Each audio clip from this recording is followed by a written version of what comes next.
Bonjour à tous et bienvenue sur la chaîne de la méthode Charlemont. Nous allons commencer par présenter qui est Joseph Charlemont. Joseph Charlemont est né en 1839 et est mort en 1929. C'est un maître d'armes et entraîneur de boxe française. En 1862, il commence une carrière d'enseignant de boxe et de canne de combat auprès du 19e bataillon de chasseurs à Arras, dans le Pas-de-Calais. C'est là qu'il met au point une nouvelle méthode apprise de Charles Lecourt et de Louis Vigneron, deux professeurs de boxe française. Charles Lecourt ayant codifié la boxe française en mélangeant la boxe anglaise et la savate. Il publie plusieurs traités, dont le premier en 1878, qui s'intitule Théorique et pratique de la boxe française, et le deuxième quelques années plus tard, L'art de la boxe française et de la canne, nouveau traité théorique et pratique, publié en 1899. Donc c'est de celui-là dont va parler cette série de vidéos, et donc nous allons voir ce que nous propose Maître Charlemont. Cette série de vidéos a pour but de donner un support visuel au traité de 1899 de Maître Charlemont. Je vous incite à vous procurer le traité soit sous format papier aux éditions Émotions Primitives, ou alors en format numérique sur le site Gallica. Je vous mettrai dans la description les liens des deux sites. Introduction à la boxe française. La boxe française est l'art de la défense personnelle. On se sert des bras et des jambes, des pieds et des poings pour frapper. Un élève passablement doué physiquement peut en quelques mois acquérir les moyens et les connaissances suffisantes pour se défendre. Pour devenir fort et savant, il n'est pas possible de préciser le temps de travail nécessaire. Le cours de boxe est divisé en 7 parties. Première partie, énumération et explication théorique des coups, parades et mouvements. Deuxième partie, exercice simple et combiné dans le vide. Troisième partie, exercice contre un adversaire, parade des coups de pied et de poing. Quatrième partie, prise de corps et coups de lutte. Cinquième partie, coups d'arrêt simple et double. Sixième partie, exercices spéciaux tirés de la boxe anglaise. Et septième partie, l'assaut, cours particulier. Notre théorie comprend 8 coups principaux. Le coup de poing de figure directe, le coup de poing de flanc direct, le coup de poing demi-circulaire horizontal, le coup de pied bas, le coup de pied horizontal, le coup de pied direct, le coup de pied chassé croisé et le coup de pied en tournant. Pour la parfaite intelligence de l'ensemble de nos exercices, nous avons cru utile de tracer une figure composée de 3 lignes parallèles, une médiane sur laquelle est échelonnée une série de chiffres de 1 à 9, une parallèle de droite D et une parallèle de gauche G. À l'une des extrémités de cette médiane, la lettre A indique l'avant du corps et la lettre B l'arrière du corps. Il suffit pour suivre avec facilité nos exercices de détail de dessiner à terre une figure semblable à celle-ci en tenant compte des différences de taille pour l'écartement des chiffres. Dans notre théorie, tous les exercices s'exécutent de la partie droite comme de la partie gauche, afin que tous les membres soient exercés tour à tour et acquièrent la même adresse. Les professeurs doivent s'appliquer à travailler surtout les membres paresseux et par conséquent plus maladroits. Toutes nos leçons sont expliquées pour la position garde à gauche, et pour la garde à droite, il faut exécuter identiquement les mêmes leçons. Joseph Charlemont nous indique clairement que donc l'ambidextrie est très importante dans la boxe, et elle fait partie de l'enseignement de base du pratiquant à l'initiation. Voilà, il faut pratiquer des deux gardes, garde à gauche et garde à droite. Première partie, la garde. La position de la garde est celle que l'on prend en face d'un adversaire et qui paraît offrir les meilleurs avantages tant au point de vue offensif qu'au point de vue défensif.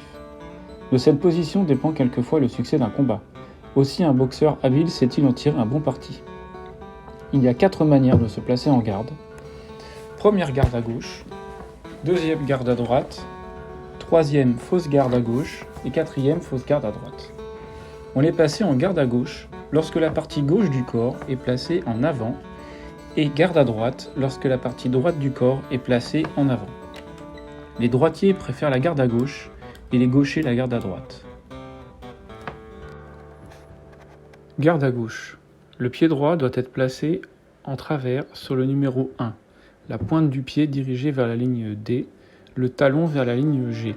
Le pied gauche doit être placé sur le numéro 2 en avant du pied droit, à 40 cm environ d'un talon à l'autre. La pointe du pied dirigée en avant vers la lettre A. Dans cette position, les pieds seront placés de manière qu'en passant la jambe à droite directement en avant, l'extrémité du talon droit rase la partie interne du pied gauche. La jambe droite doit être peu ployée, la jambe gauche allongée sans raideur, la tête et le haut du corps un peu inclinés en arrière, l'épaule gauche en avant, le bras gauche également allongé en avant et légèrement ployé.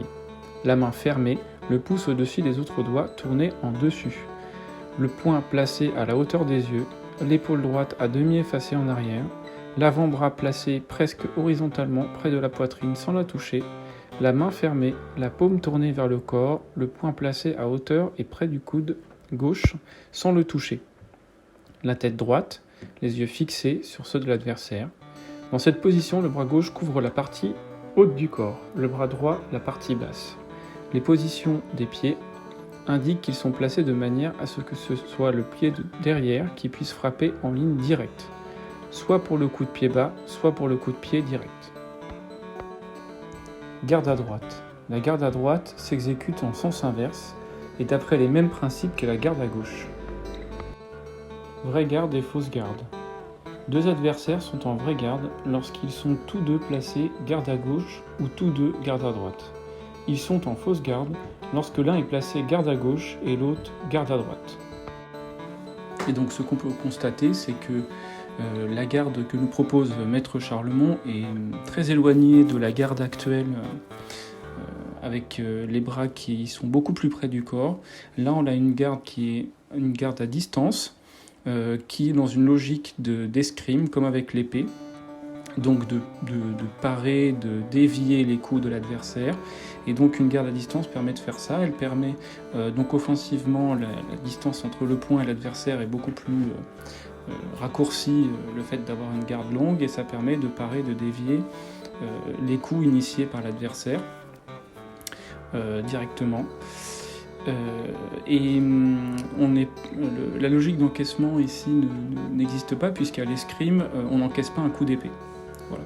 Donc la logique c'était celle-ci, et donc dans la rue, eh bien, on ne sait jamais ce que l'adversaire peut avoir. Il peut avoir une bouteille, il peut avoir une lame, donc voilà. On essaye le but c'est de ne pas se faire toucher. Donc de parer, dévier, esquiver, pour pouvoir contrer derrière. De la marche en général. Il y a deux manières de marcher et de rompre. La première s'exécute par des changements de garde en avant et en arrière, la deuxième sans changer de garde. Des changements de garde. Les changements de garde en avant servent à se rapprocher de l'adversaire, à laisser derrière lui le moins possible d'espace libre afin de le gêner dans ses mouvements et compromettre ainsi sa défense.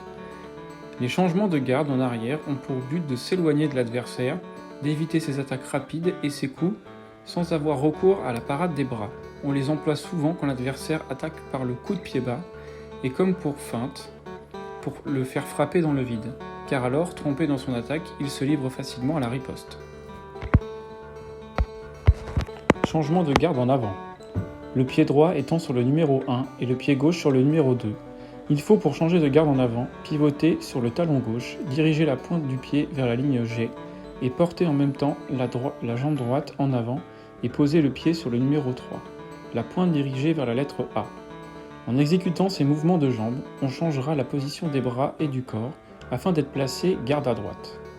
Pour continuer à changer de garde en avant, le pied droit étant sur le numéro 3, le pied gauche sur le numéro 2, il faut pivoter sur le talon droit, diriger la pointe du pied vers la ligne D, et porter en même temps la jambe gauche en avant, et poser le pied sur le numéro 4, la pointe de pied dirigée vers la lettre A. En exécutant ces mouvements de jambes, on changera la position des bras et du corps afin d'être placé garde à gauche. On continuera ainsi à changer de garde en avant en se conformant au même principe jusqu'à ce que le pied gauche se retrouve placé sur le numéro 8 et le pied droit sur le numéro 9.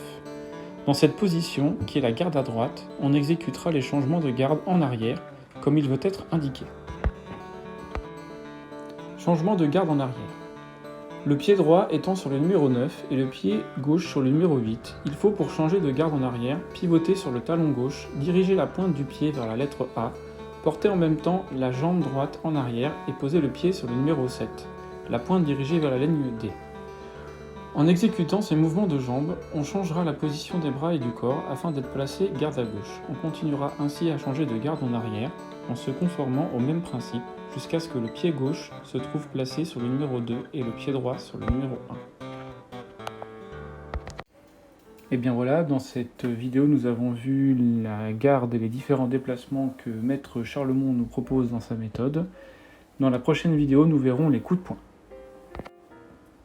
Là encore, ce que nous propose Maître Charlemont est très éloigné de la boxe moderne, puisque dans ces déplacements, il n'y a aucun sautillement, il n'y a pas de saut. Les déplacements le boxeur se déplace sans sauter. Il y a deux raisons principales que je vois pour deux inconvénients majeurs. Le premier, c'est la perte d'énergie, puisque c'est beaucoup plus fatigant de boxer en sautant, et même en sautant sur place, on dépense de l'énergie pour rien. Et le deuxième inconvénient, c'est que si on a un boxeur en face de soi qui est plus expérimenté et qui arrive à lire notre rythme, eh bien il va nous mettre des contres à chaque fois qu'on va essayer de se déplacer ou de mettre un coup de pied ou un coup de poing. Donc ça va être très compliqué. Donc c'est pour ça qu'il vaut mieux ne pas sauter, pour la perte d'énergie, pour la lecture du rythme, et puis également, eh bien, quand on saute, on n'a pas d'appui au sol, c'est-à-dire qu'on ne peut pas se déplacer, on ne peut pas frapper, on ne peut pas faire de pivot. Donc si on saute assez régulièrement, eh bien, le temps qu'on passe en l'air, en fait, on ne peut rien faire.